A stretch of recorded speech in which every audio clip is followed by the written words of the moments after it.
the protectors of the Wood Adventure Series. Join our band of misfit teenagers struggling to save the world from climate change. Episode number 101. Pastor Banks tells the real story. All things reach out for the sunlight, the hand of life everywhere. When through the trees whispers through the leaves, waves of peace fill the air. Shannon and Jasmine were asking for important jobs in the coming fundraising events for the church in Rivergate. Abby promised them plenty of work. Phoebe joined the conversation. You should know, I just practiced our soccer team behind the toy store and the coffee shop. A lot of kids want to get involved. The closing of the stores has motivated them. I see Nico over there. Who's the girl with the camera? That's Sule, the daughter of the phones and more guy. They're new in town. Her and Nico have hit it off. Meanwhile, Fred Peterson spoke to Tom Winkle and Terrance Williams. Now don't misunderstand me. I'm ready to bring vegetables, eggs, cheese, chickens, apples, a whole roadside stand any day of the week. And I'm sure Tom here supports Tuck 100%. But I still say certain people don't care about raising money for the needy. They're too busy raising money for themselves. And they have the power to make life miserable for the rest of us who are in their way. Tuck's voice rang out through the room. Ladies and gentlemen, can you all please find a chair or sit on the floor? Let's make a big circle. It's getting late. As people scrambled for chairs and squeezed them into place, Abby felt someone tap her on the back. She turned to see Glenda, Tiny, and Lucy standing there with big smiles. Know what?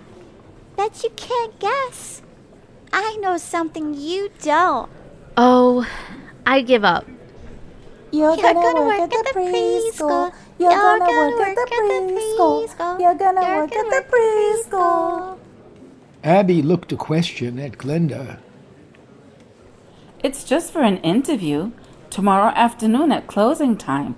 6 o'clock if you can make it. Oh no! I'm busy all day tomorrow. I'm visiting my parents in Rivergate. In Rivergate? I'll tell you more about it later. But how about Thursday at 6? I'd love to come. I'm sure that will be fine. But I'll ask and let you know. Isn't it exciting? Rose and Rob really are interested.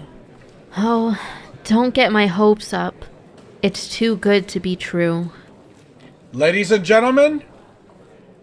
Tuck stood with his arms raised.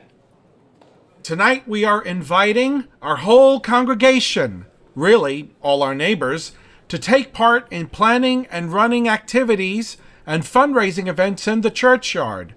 Pastor Banks and her sons are with us to present the emergency needs in Rivergate. And we here in Middletown have pressing needs as well. We face problems that we can only solve together. So this will be an action-oriented group. We plan to create events, raise money, and make a real contribution to our community and our world.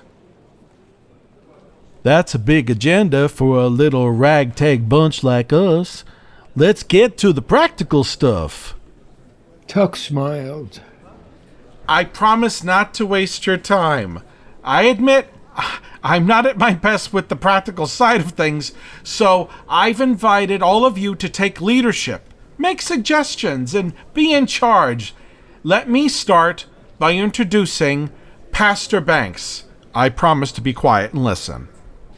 People turned their eyes to the pastor. She was already standing, tall and elegant and formal, dressed neatly with her hair pulled back in a bun. She smiled and surveyed the crowd. Hello, everybody. We're very grateful to see so many people of goodwill. We've been admiring you for making the struggle against climate change a moral commitment for this church, and we passionately share your views and goals.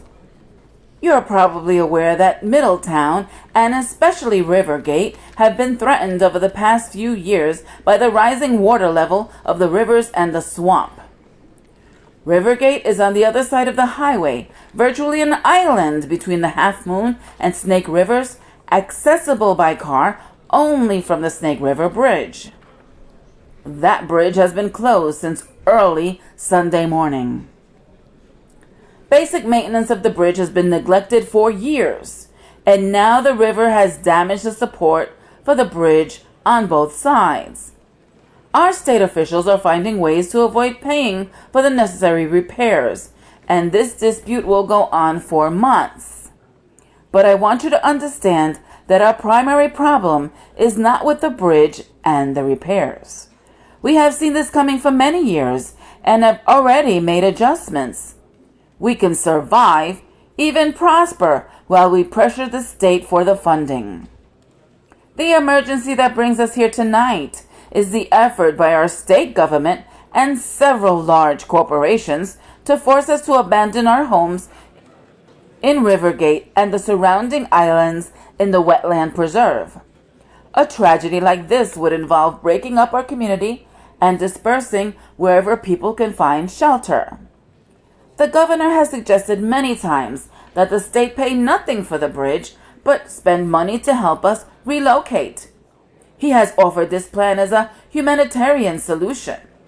We know there are other reasons motivating him, other reasons that our political and corporate leaders do not want to discuss.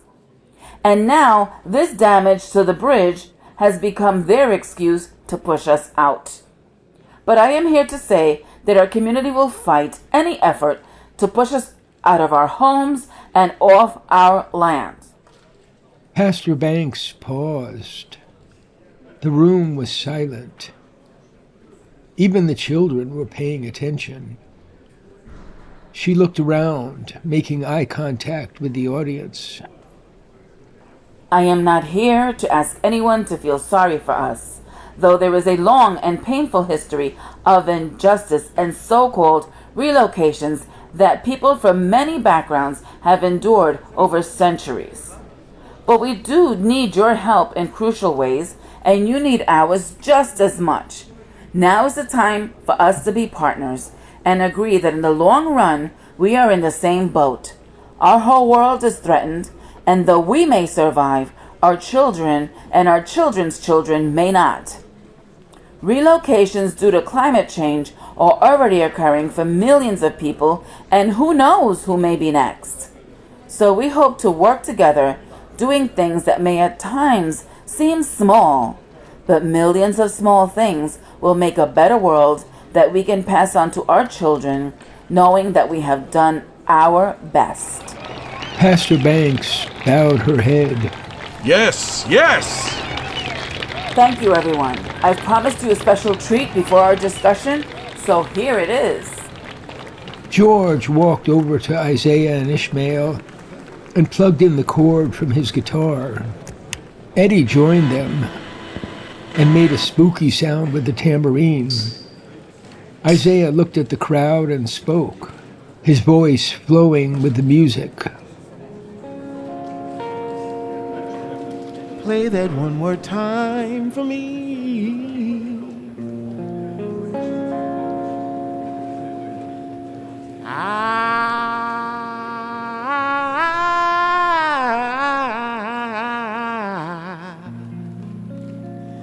I got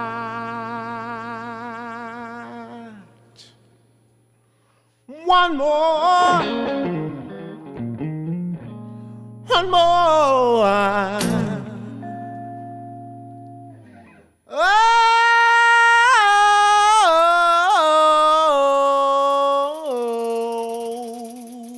one more river to cross.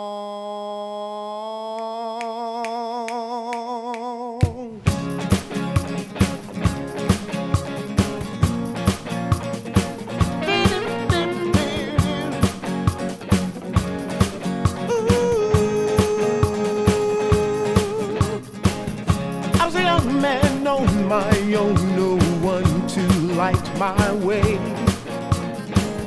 I could hear the wind blowing as the water roared. Crazy hearts in a broken world is bound for trouble, I say. Hear the wind blowing and hear the water roar. Will it ever be the break of day? They say all these rivers are flowing. Don't be afraid, you must know where you're going. In the night like a shooting star, we must travel far. All these rivers are flowing. Don't be afraid, you must know where you're going. In the night like a shooting star, we must travel far.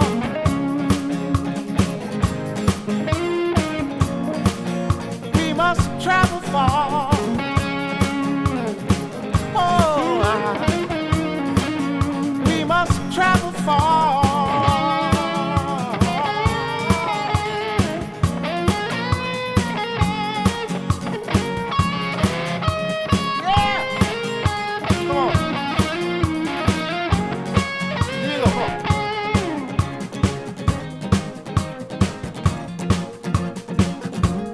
Time, y'all. Let's go. Woo!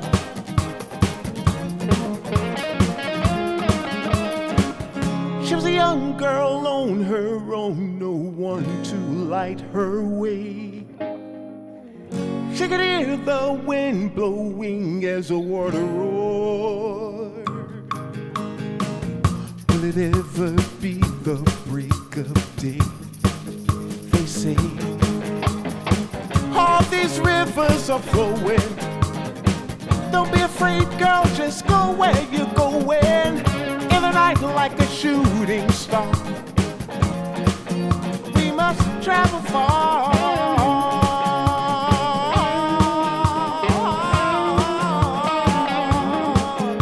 Come on, y'all.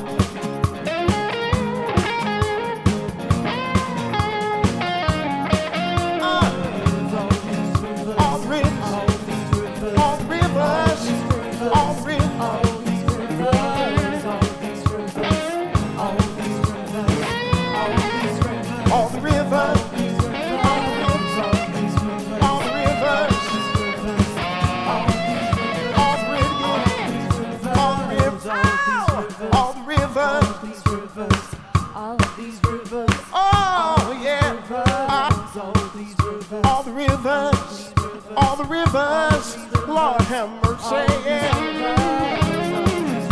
Sometimes I get tired, I do. Oh, stroking all the rivers one more time. All the rivers, all the rivers, all the rivers, all these rivers, all these rivers. Get,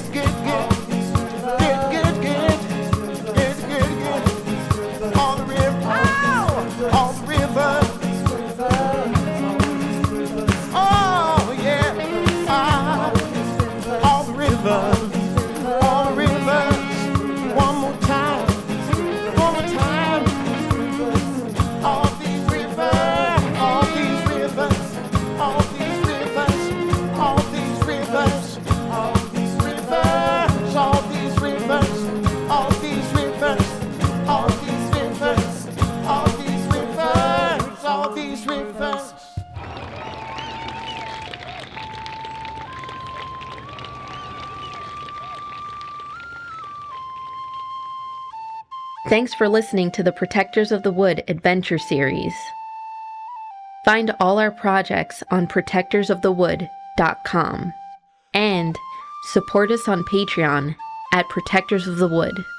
And to all the eco warriors out there, remember that everyone can make a difference and every action counts.